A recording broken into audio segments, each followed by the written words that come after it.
ஆன்மீக நண்பர்கள் அனைவருக்கும் அன்பு கலந்த வணக்கங்கள். இன்றைக்கு நாங்கள் ஆன்மீகம் சம்பந்தமான பதிவில் சென்னையில் ஒரு திருவாச்சூர் வாரம் 2 நாட்கள் மட்டுமே திறக்கப்படும் மர்மமும் மகிமையையும் பற்றி பார்க்கலாமா வாங்க. நம்மள பலருக்கு பார்த்தீங்கன்னா திருவாச்சூர் மதுரகாளி அம்மன் கோயிலின் சிறப்புகள் தெரிந்திருக்கும். ஆனால் அதே போன்ற வழிபாட்டு முறைகளோடும் அதே சக்தியோடும் சென்னைக்கு அருகிலேயே ஒரு ஆலயம் இருப்பது உங்களுக்கு தெரியுமா? அதுதான் பார்த்தீங்கன்னா பெருங்களத்தூர் அருள்மிகு மதுரகாளி அம்மன் திருக்கோயில். இந்த கோயிலில் இருக்கும் சில ஆச்சரியமான ஆன்மீக தகவலை தான் நாம் இன்றைக்கு பார்க்க போகிறோம். அந்த 2 நாட்கள் மட்டும்தான் தரிசனமாம். இந்த ஆலயத்தின் மிகப்பெரிய அதிசயம் என்னன்னு சொல்லி பார்த்தீங்கன்னா அதன் நடைமுறை தான்.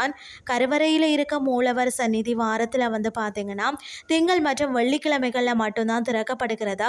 மற்ற நாட்களில் நீங்கள் உற்சவரை மட்டுமே தரிசிக்க முடியும். மூலவருக்கு அர்ச்சனை கிடையாது. பொதுவாக எல்லா கோயில்கள்லையும் மூலவருக்கு தான் அர்ச்சனை செய்வோம். ஆனால் இங்க மூல விக்கிரகத்திற்கு அர்ச்சனை செய்யும் வழக்கம் இல்லையா.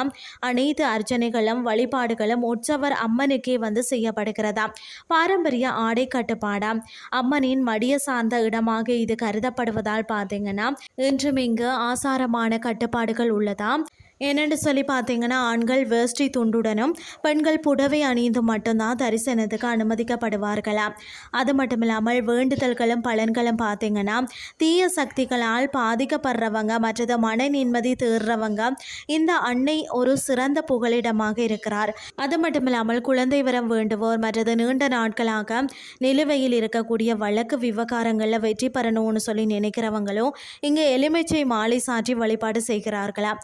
மதுரை எரித்த கண்ணகி சினம் தனித்து அமர்ந்த கோலமே இந்த மதுரகாளி என்பதால் தான் அநீதிக்கு எதிரான தெய்வமாக இவள் போற்றப்படுகிறாள். இந்த வாரம் ஒரு திங்கள் அல்லது வெள்ளிக்கிழமை அன்று இந்த சக்தி வாய்ந்த அன்னையை தரிசிக்க திட்டமிடுங்கள். வாழ்வின் தடைகளை நீங்கி வளம் பெருகட்டும்னு சொல்லி கூறிக்கொண்டு இன்றைய ஆன்மீகம் சார்ந்த பதிவை நிறைவு செய்து கொள்கிறேன். இதே மாதிரி மற்றொரு ஆன்மீகம் சார்ந்த பதிவோடு உங்களை சந்திக்கிறேன். நன்றி.